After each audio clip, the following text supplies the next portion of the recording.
and welcome to Reminiscences with Justice Umar Abdullahi, one of those judicial titans Katsina State tends to produce in the mold of Justice Muhammad Bello and Justice Muhammad Nasir.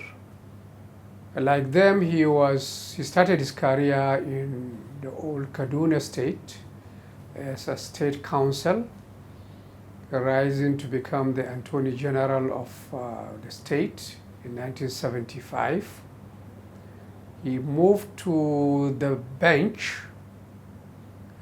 becoming a High Court judge in 1978, and then a judge in the Court of Appeal. When Katsina State was created in 1987, he became the first chief judge of the state.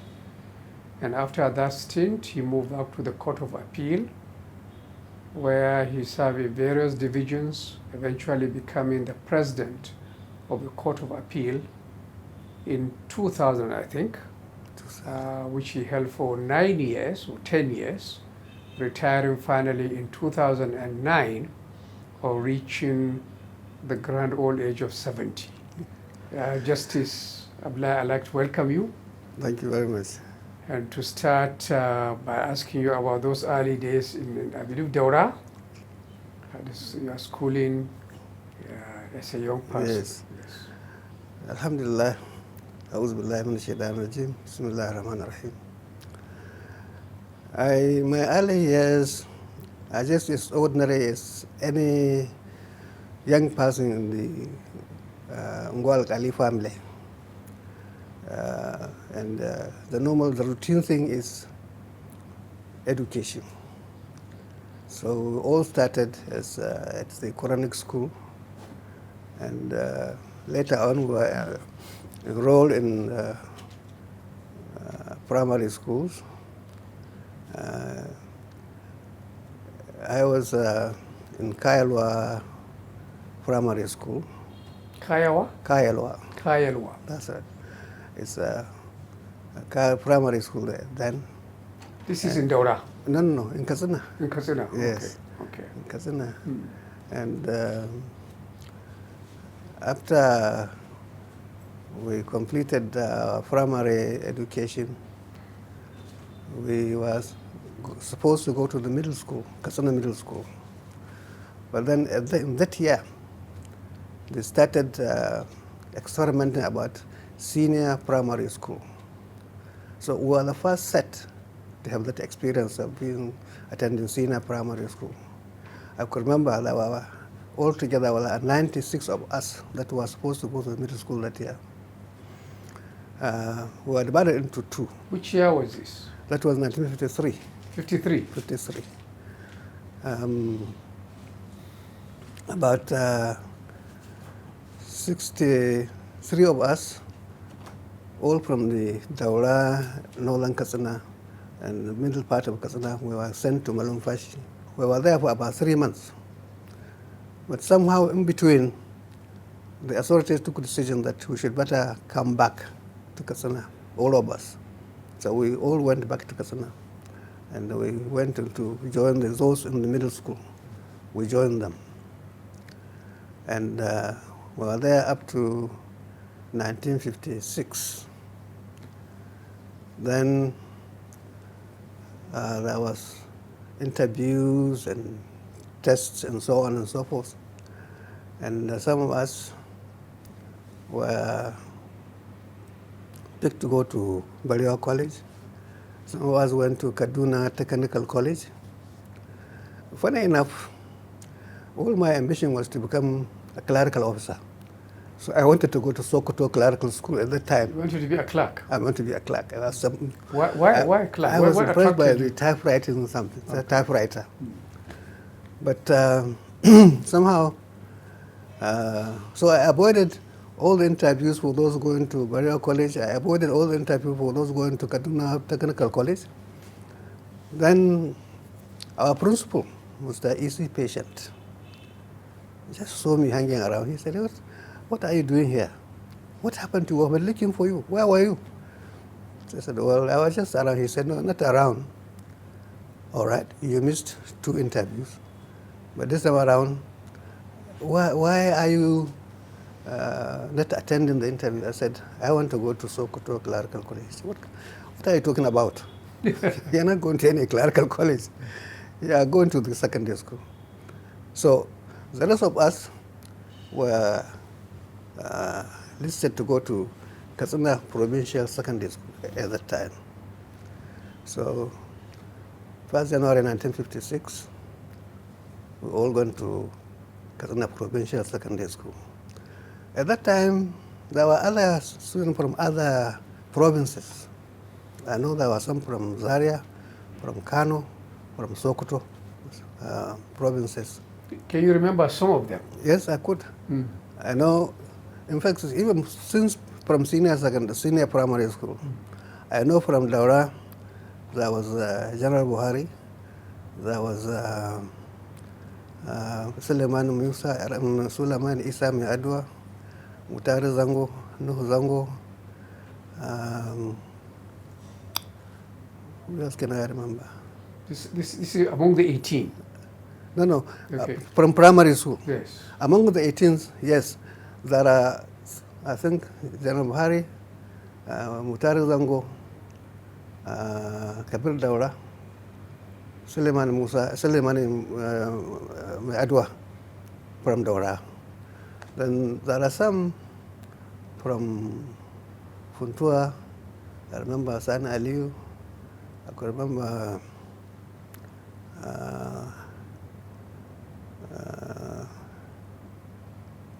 anyway, Malum Fashi. I could remember also some out Malum Fashi, Halaru Malum Fashi. From Musa, there's Bunyamin Musa. From Kankia. Are you in touch with some of these people? Are they still? Quite a lot of them actually have gone, but there are some still around, which we still meet when I get together. We still get together and play like small children that we were before. Yes. And I know still there. Suleiman Isa Adwa is still there. Hassan Sada is still there. Magaji Bakori is still there.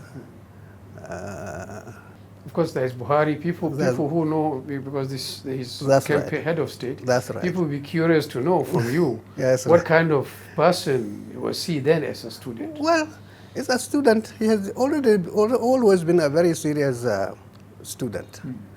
And also, Abridge can assess him that as a student. As a student. But did he show any special trait for leadership? Well, he has. An average student? He has actually, because he ended up being the head boy of our school, and some of us were house prefects, house masters, and so on. Yeah. So there is this intuition right from the word go, and whatever he takes to do, he takes it seriously. That's much I can remember about him. Is it also the size sometimes? The tall boys tend to be promoted to... There was a tendency to be a tall boy. There was a tendency to be a tall boy. And yes, as a matter of fact, when we were in secondary school, we were also doing this, we were enrolled into this cadet corps. Interestingly, General Hassan, whenever he goes to Katsina, he'll visit the school. I remember our Sergeant Major, our Sergeant Ibrahim Funtua, and we did a lot of military exercises in the cadet corps unit. So I started getting interested in the military affairs. So at the end of our secondary school, in fact, 3 of us, myself, late Sheikh Radwa, and Buhari, wanted to go into the army. So Sheikh Radwa was also in the secondary school? He was in the same school, he was in the same classes, same year. Yeah. We were in primary school together, we were in secondary school together also. So when we are about to leave school, in those days, you can't leave school until you know where next you are going to. Yes. So there was a clear conclusion that the three of us were going to the army. But God, as God will have it, I went to the quarters in Gualgali in the afternoon, about 2 days before we leave school. And my cousin, late Ali Ibrahim Mode, so he called me. He said, Umar, we have finished school. What do you intend to do next? So I told him, I'm going into the army. He said, army? I said, yes. Why? I'm just interested. He said, no, you're not going to any army. You are going to the Kano Law School. Kano Law School? Yes, that's his SAS. So he made the choice for you? He made the choice for me. For law? Yes, and that was it. The following day, I came back. I went to see Mr. Patient. The principal? The principal. I said, I'm sorry, sir. I'm no longer going to the army. He said, what? What happened? I told him the truth. I said, my cousin said, I shouldn't go. I should go to the Kano Law School. He said, what kind of thing is this? He was very upset. I have never regretted for one moment. Particularly as God had it, I was making good progress in my chosen career. Yeah. So from School of Arabic Studies in Kano? In Kano. I think you went to Zaria? I went to Zaria. To continue the training in law. That's right. And then eventually to England. To England, where yes. you did your... That's right. Can you tell us a bit of Yes. bit of your career? Now, the college, the college where I attended in Kano was it used to be called Abdullahi College, because ABU was not yet in place properly. Right. So a lot of us were in Kano and were doing A-levels and so on, in Arabic and Islamic studies and so on. And then all of a sudden, this course was started. In fact, it has been going on in Zaria, the legal course. They call it the legal course. What they do every year, because the Northern Nigeria government wanted to have lawyers, to train lawyers, yes. and that's in its service. So they organize that course, and they take 2 people from each province to attend that legal course. There was weeding every year because we have to sit for tests almost every 2 weeks. And the results of the tests are not being marked in Zaria. They are sent to UK, Council of Legal Education. They do the marking, they sent back. So there was a lot of weeding. By the time, when you start about 24 of you, you end up about maybe 6, 5. We'll finish the first part of the bar examination. And so I was lucky. In our course, I remember also there were Katsina Alu, who was the former Chief Justice, was in our course. There is one Umar Bello, he's from Zaria. Unfortunately, he died. There was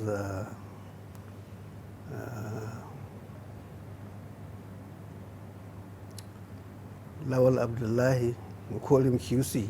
Even then, mostly he became a judge, High Court judge in Plateau State, but he died. There was I mentioned Umar Bello. Yes, there was Muhammad Wabili from Gombe. He also died, unfortunately. There was Oyeifo from Ilorin. He was at one time the CG of Kwara State. And who else can I remember? Anyway, about 8 of us qualified. After the weeding? After the weeding. Did all the 8 of you go to England for the second part of the training? We all went to England. All the 8? All the 8. How was the experience? How did you find England then Well, as a young man going to... at one time, there was excitement In the beginning? in the beginning. And the remarkable thing is that the way the arrangement was made to attend the lectures was quite challenging. You need to have composed yourself, really, because there is nobody to press to force you to go to class or even to wake up from sleeping. And we went, I think we went in about November. It was, winter was just coming in. Yeah. So it was very difficult to settle initially. I think you finished law in 1966. I finished in And 1966. came back. Yes. Was there an option for you to practice, or is just you had to do what you did, which was to go to the Well, Ministry of Justice? at that time, like I said, the whole purpose of the course was designed was to produce lawyers for northern Nigeria. So, and as soon as we finish, there are people monitoring your progress. And they, in fact, make arrangements for their booking to come back home when we first. So how was it being a young lawyer then in Kaduna? Were you by then settled as a family man, or you are still... Well, I already had a wife, but my wife have not really lived with me, so to speak, until when I finished the law school and came back. You were in England in the law school, and she was at home. She was at home. And so as soon as we came back, we finished from the law school, we came back, we were employed. I was employed as a state counsel. I was a state counsel for about 2 years. Then I was transferred to the judiciary and became a magistrate, grade 2. I was a magistrate for 4 years. My last post was in Zaria. Then I came back to Kaduna. I was posted back to the Ministry of Justice. And I went into doing some prosecutions. I was there for 1 year. Then I was posted back to the judiciary as the chief registrar of the High Court. I was the chief registrar for about 1.5 years. Then there was in 1975 change of government. And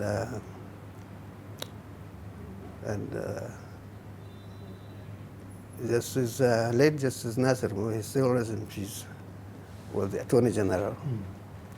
But then he had to, because he had to leave with his colleagues in the Abdullahi administration. And so late Usman Jibrin was posted to Kaduna as the governor of Kaduna State. And he appointed me as the Attorney General of Kaduna State. Tell us about your appointment as the first Chief Judge of Katsina State. Yes. This is your home state. That's right. Now, I was in the Court of Appeal already in Jos. Right. And so when the state was created, both Justice Bello, who was the Chief Justice, then the late Galadima, who was the President of the Court of Appeal. Justice Muhammad Nasser. Muhammad Nasser. They said, as a young state, they need experienced hand to establish the judiciary.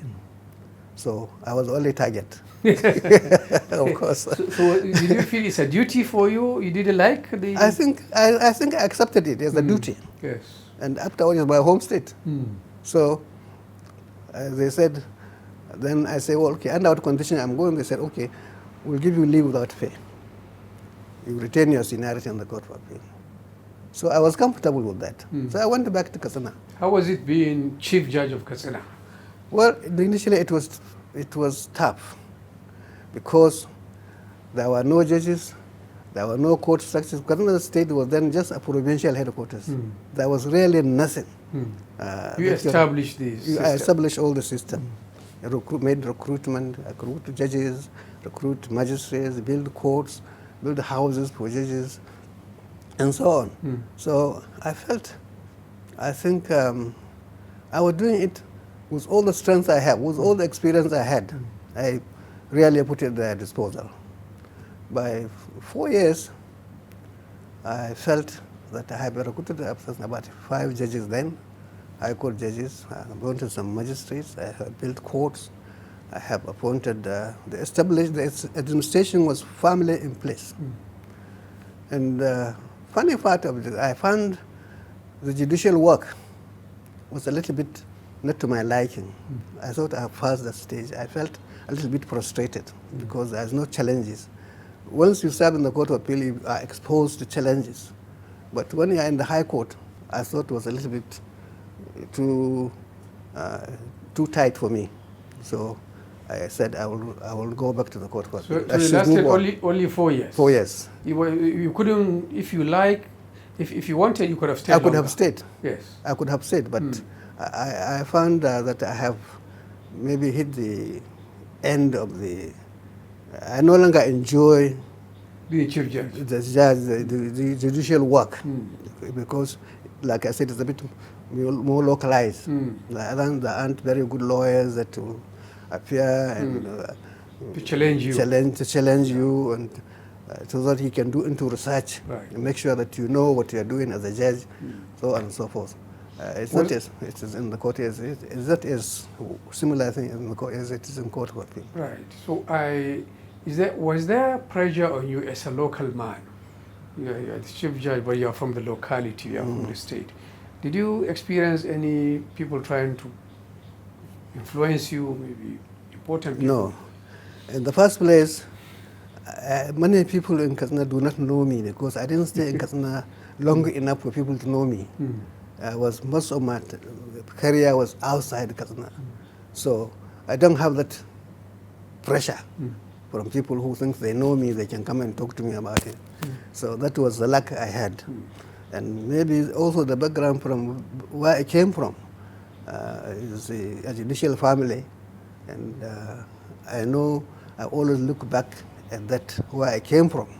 So I have to protect the name of the family, protect my own name and the system.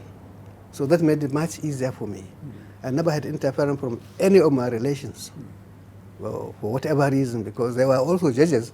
They knew what it means, so I had no problem there. Yeah. I had no problem at all. So you quickly went back to the Court of Appeal in 1982? 1982, that's right, yes. Was it back in Kaduna or you were moving around the country? I was in Court of Appeal. Court of Appeal. Yes. In Enugu, I was there for about 1.5 years. Then I was posted to Kaduna, also as presiding justice.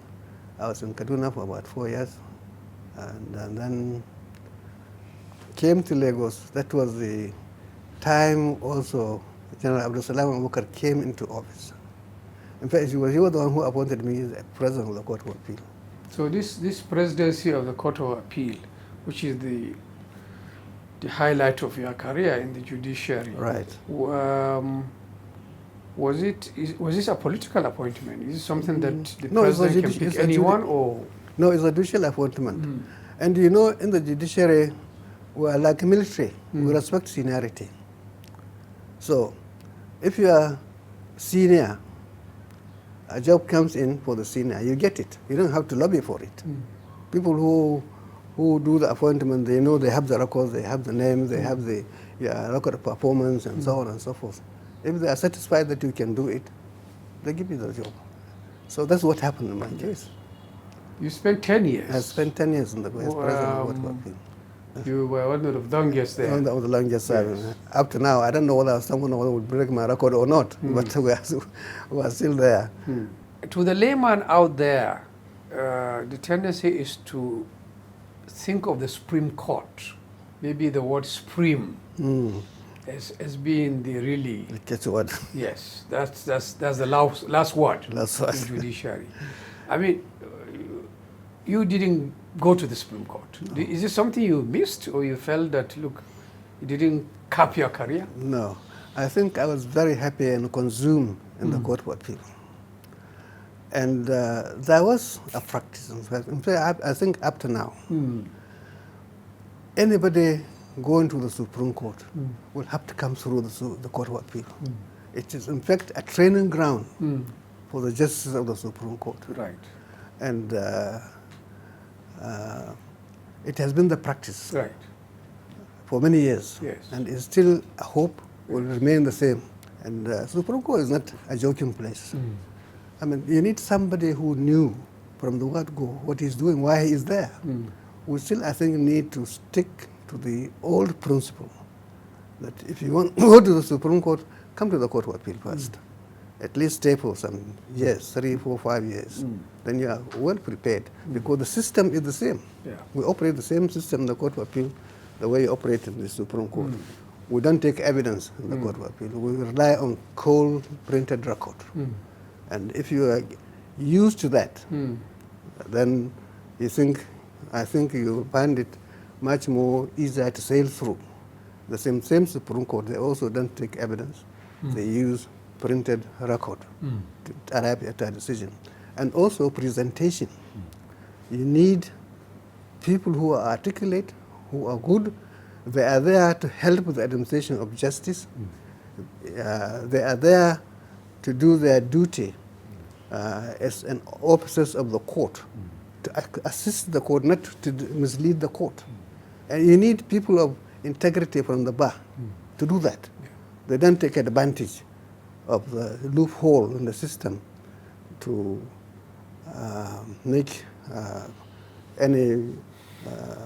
take advantage over it. You are there as an officer of the court. You are supposed to assist the court in the best way you can so that you arrive at the justice at the end of the day. Is the main focus, justice. Let people get justice. But tell me, did you yourself feel something, some regret of not ending your career at the Supreme Court? No, I have no regret. Just stay at the... No, even though you reached the apex of the court. Like I said, I consider a Court of Appeal as my home. And I was very comfortable there. And I was glad with what I was doing. I was glad with what I've achieved. So, in fact, when it comes to status-wise, but status is the same as Justice of the Supreme Court.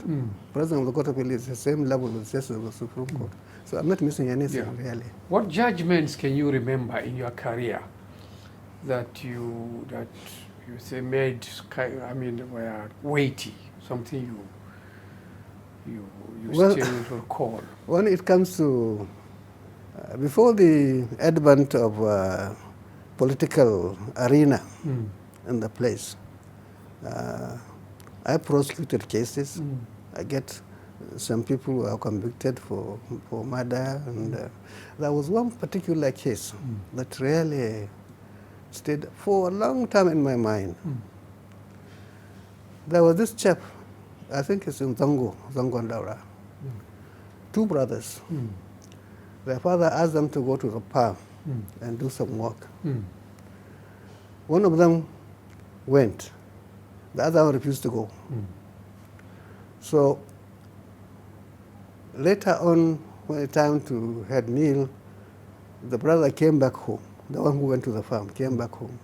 And he saw the father. He said, why is so and so? He said, well, I don't know why he is. He said, so he didn't go to the farm? He said, no, he didn't go. I think the Bahasa dressed him down. Then the brother who didn't go came to the place. So he saw his brother sleeping. He went back home, took a huge club, went to the place with everybody around. He just hit him on the head. And he died there. So the people there arrested him, and the matter was brought to the police. There's somebody they call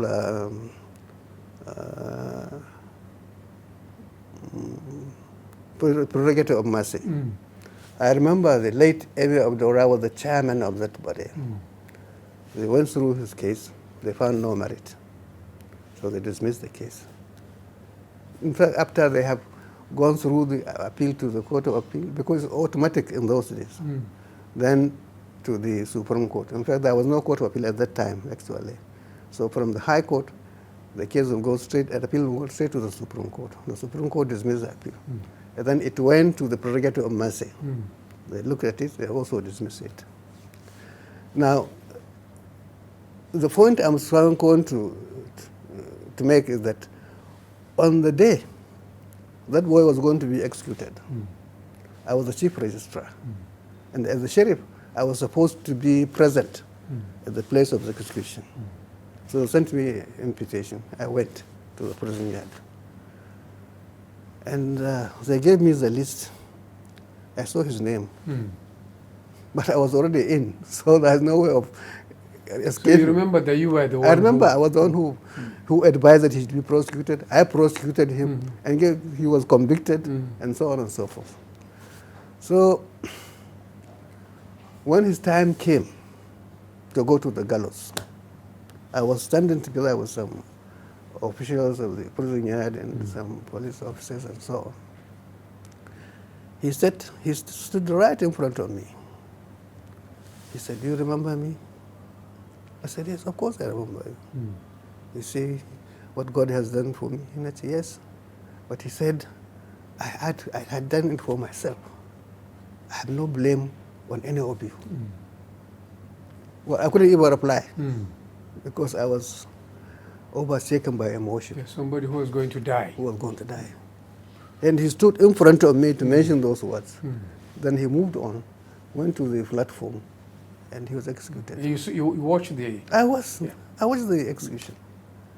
So it was something that stayed in my mind for a long time.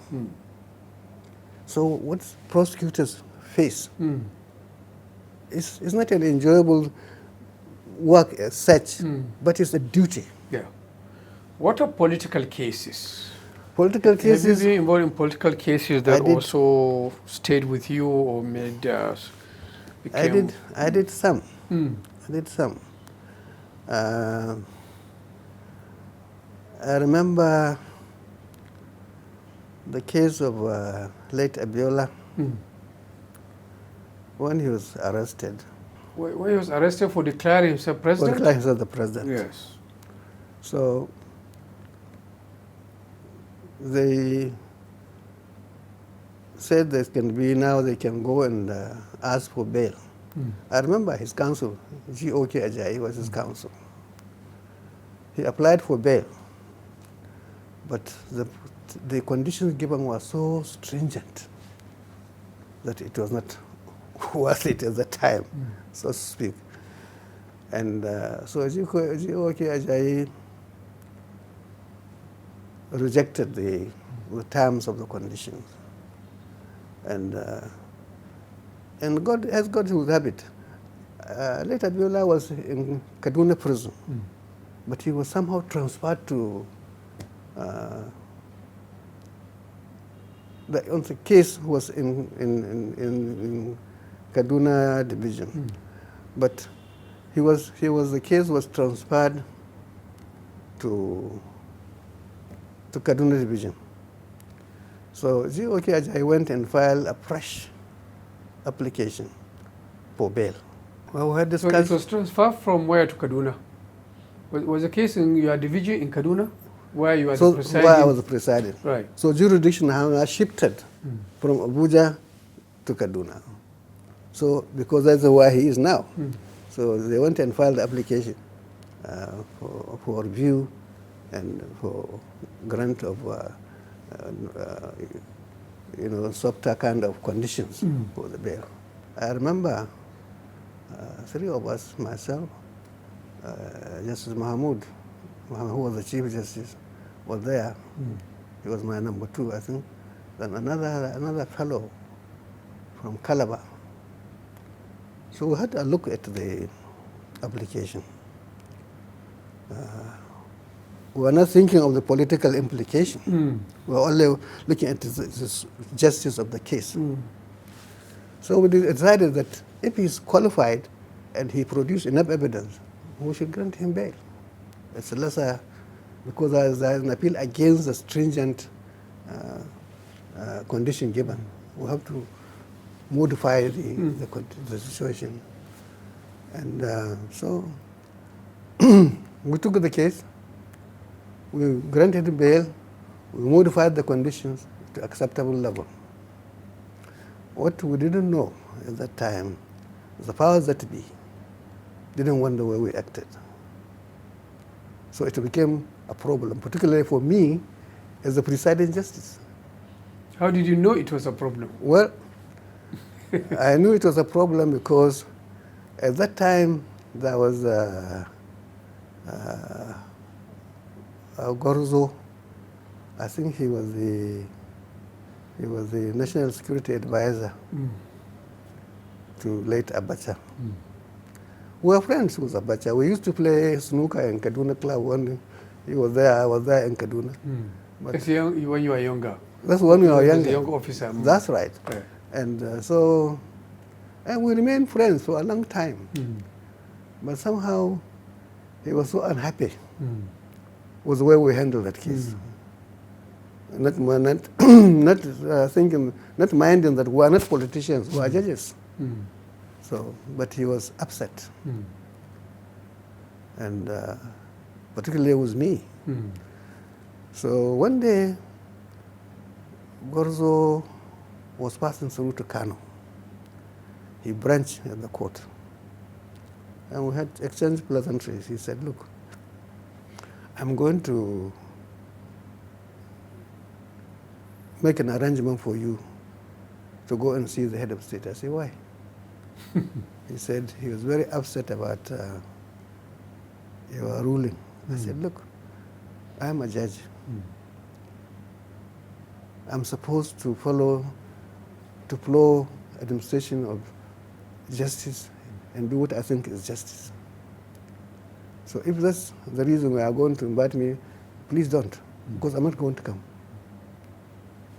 So he left. About 2 weeks later, he came back to Kaduna. He said, "Please, the head of state is organizing a breakfast, and I'm going to put your name in it to attend." So This that is fast. You are in you fasting? are fasting. I said, so you are going to put my name to attend breaking fast because what do you want me to do to the head? To apologize to him? Or what do I do?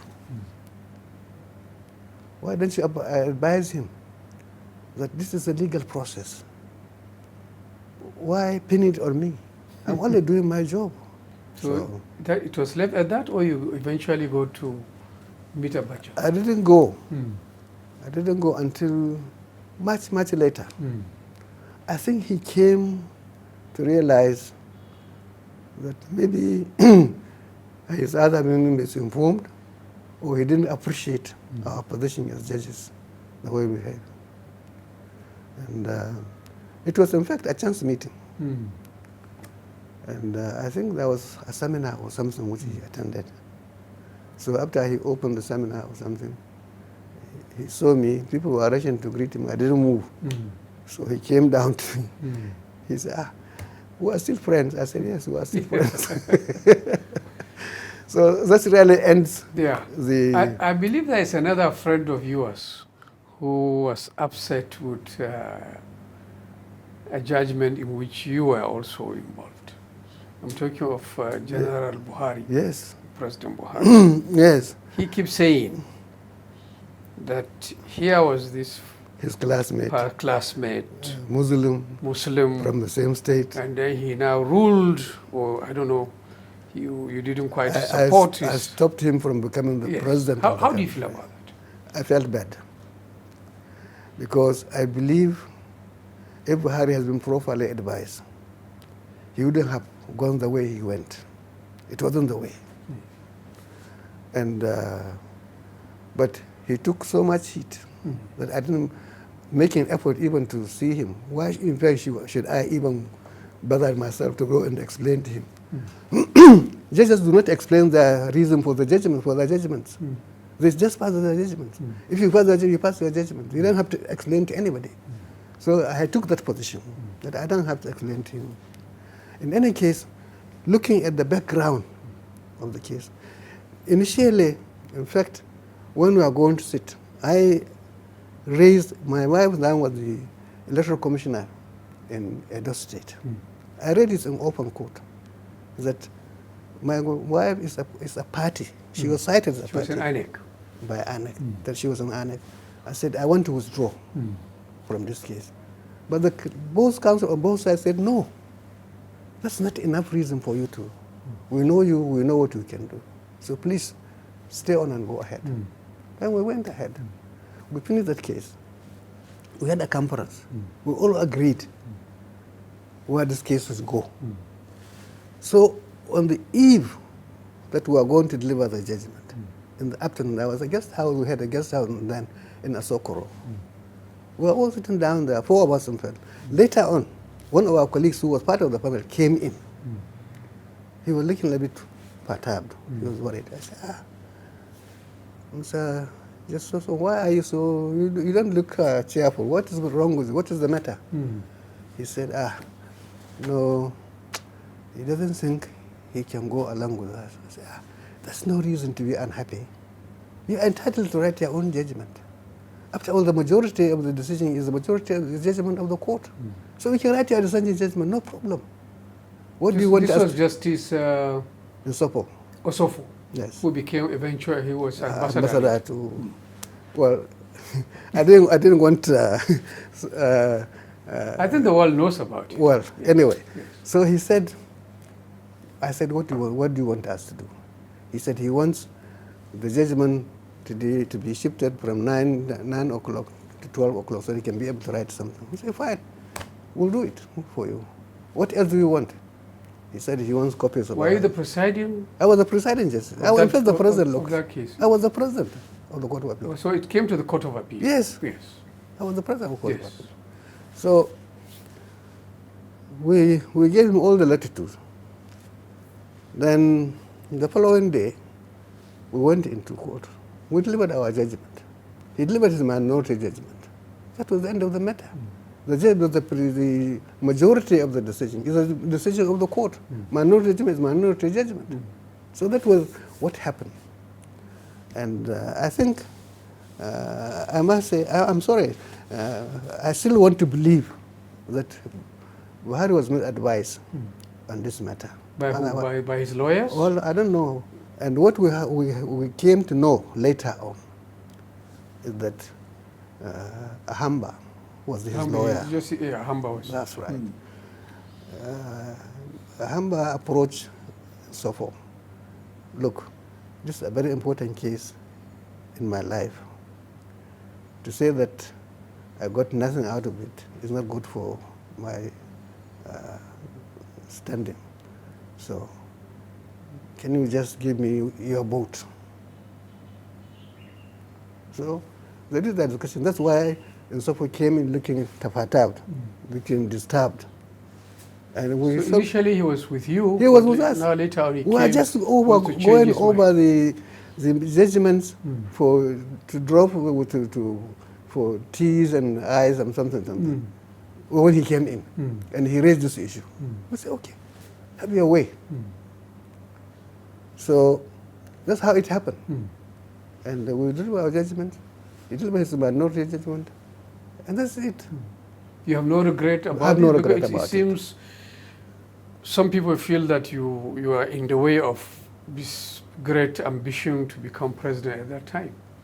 That if you had maybe led the court in a different way, it would have been, the outcome would be different. Yes, but we did our job as judges.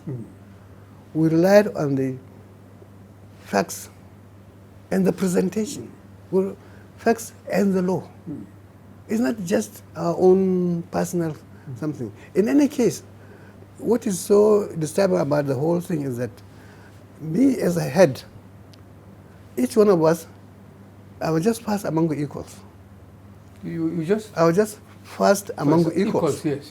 You can't overrule. I can't overrule. Yeah. If this is the way we'll go, we'll have to go that way. If I don't feel like it, I can write my own minority judgment.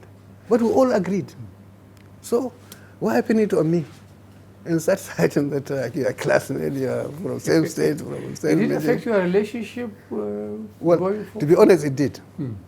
To be honest, it did. Because he kept on repeating that in many auras, many places. And I felt, why is he carrying this thing too far? You never had a chance to discuss with him? No. No. I avoided him completely. The last, in fact, I wouldn't say I didn't meet him throughout his 8 years presidency. I met him once. And there was a reason for it. The emir of Zuru? Zuru, Because he's another general. another General general. Magoro. That's right. Mm. We were very good friends, in fact, family friends. Right. And so we know each other very well. Mm. He had wanted me to visit him in Zulu, which I was not able to do. Mm. And one day, there was a marriage ceremony, and for the child of one of the judges. Mm. So they provided an aircraft. So I was invited to join them. I joined them. We went to Zuru for the marriage ceremony. And the arena, the emir of Zuru came in, and he was shaking hands. We were all standing up. So he came in front of me, says, you in Zuru today? I said, well... That's what the emir of Zuru said. Zuru, yes. I apologized. I said, honestly, I didn't do well. I should have come. Yes. But I promise you that since this is not your calling, I will come back. He said, okay, don't bother. There is going to be a marriage for my son is getting married. And because of the security situation, I asked the marriage to be done in Kaduna. I said, okay, then I will attend. And I was at that marriage ceremony when the former Attorney General came around. We greeted each other. He said, this was Malami? Malami. Yes. He said, sir, when I go back to Abuja, I said, I will be here for about 2 days, but I'll come back in the next 2 days also. He said, well, there was a message. I said, what message? He said, Oga wants to see you. I said, which Oga? He said, the president. I said, okay. Are you sure? He said, he's sure. I said, all right. If you are serious about it, when I go back to Abuja, come to my house and pick me, because I cannot see myself making arrangements to go and see the president. So if you are really serious, come and pick me from my house. We arranged. So he came. And we went to the villa. And we went in, took us a small sitting room. We sat down with him. Later on, 3 minutes later, Buhari came out. So we all got up, we shook hands, and he said, Baba, I have not seen you for quite a while. I said, you don't look for me, Mr. President, but let's pray before we start talking. So we prayed, and we just sat down. He said, let's have some tea. So you made up? Well, we made up, so to speak. Yeah.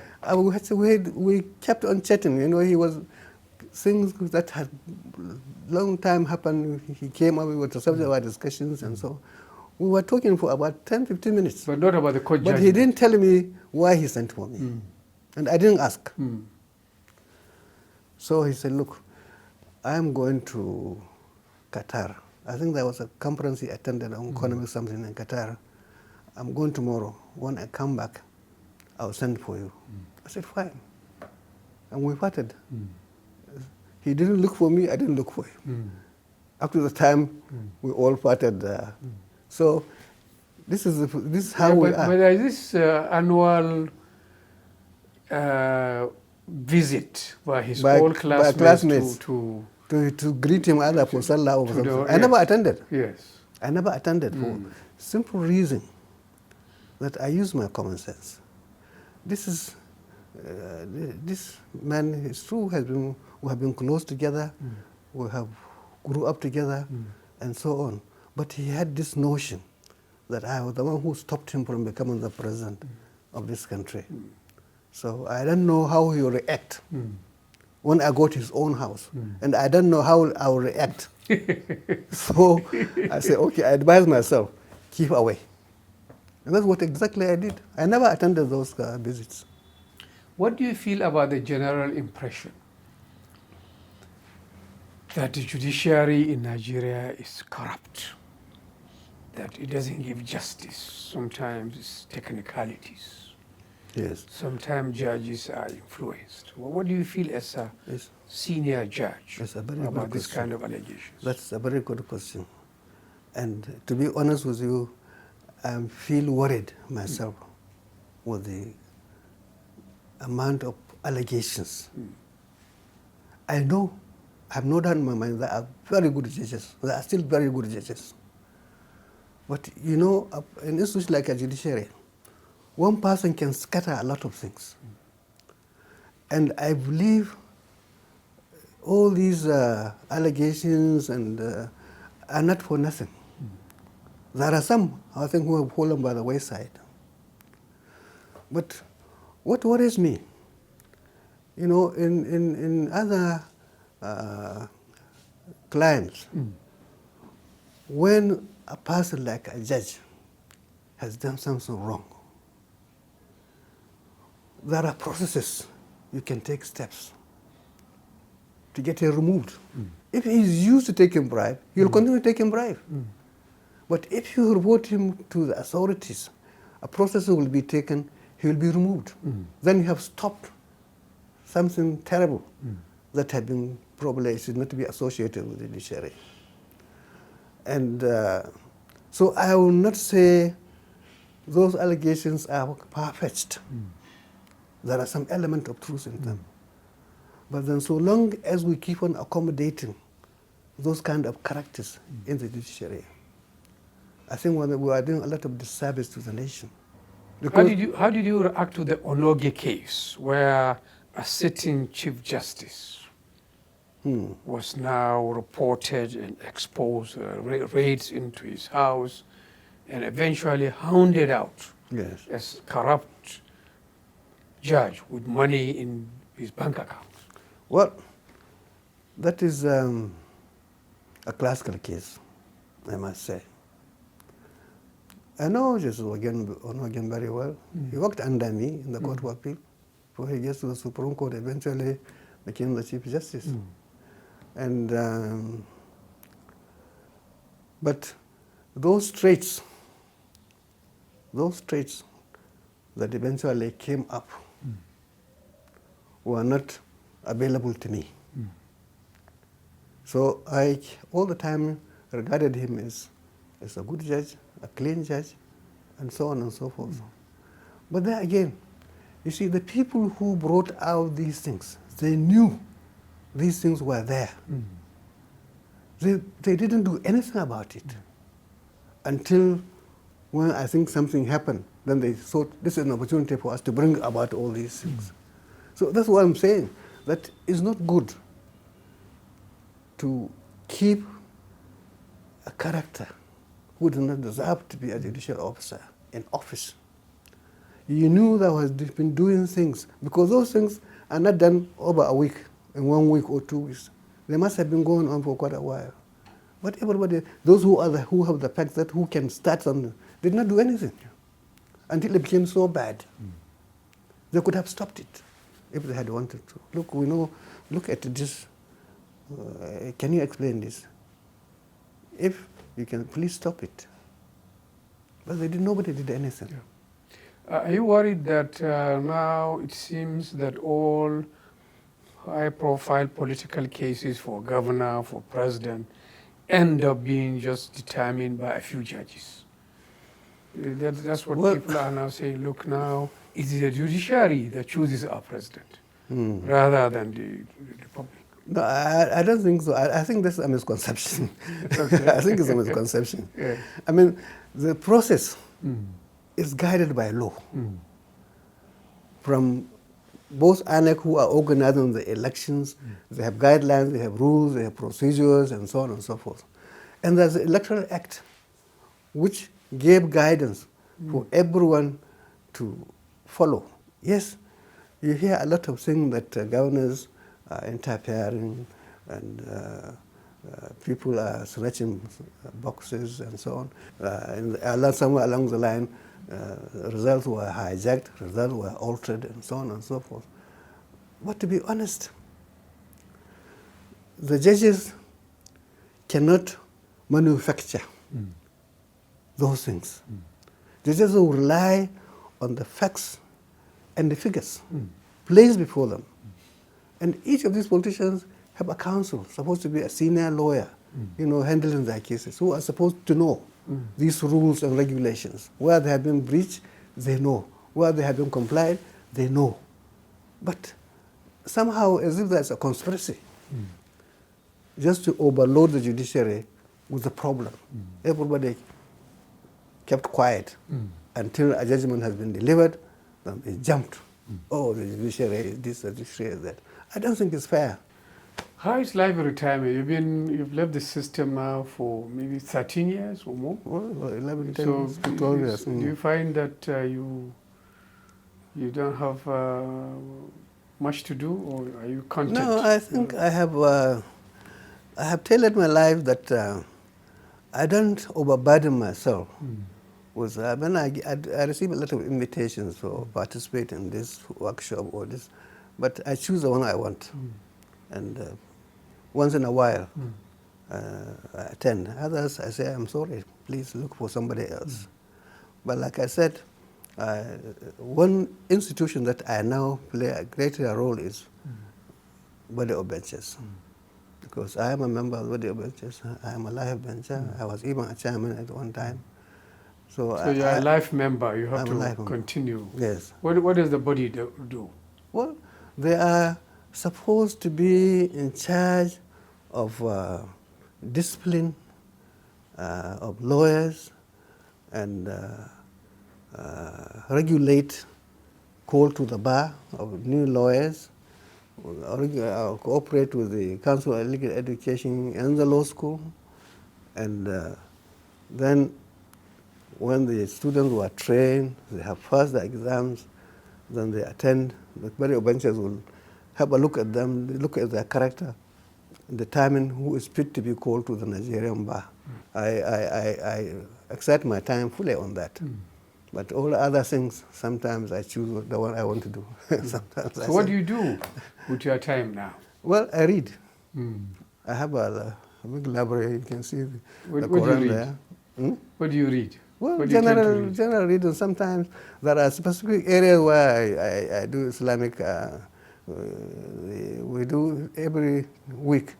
We meet here in the house after Maghrib. We pray and we have tafsir. You can see the Quran there. And sometimes, if there are some occasions where, particularly issues of that affect the Court of Appeal, I normally attend. And I drop one or two advice there. But otherwise, I stay home, do my readings, and I generally reading. Do you have any hobbies outside reading? Any physical activity? I used to do some walking, but when it was safe to do so, it's no longer safe. I think I used to go out along these streets and around the neighborhood. Around the neighborhood.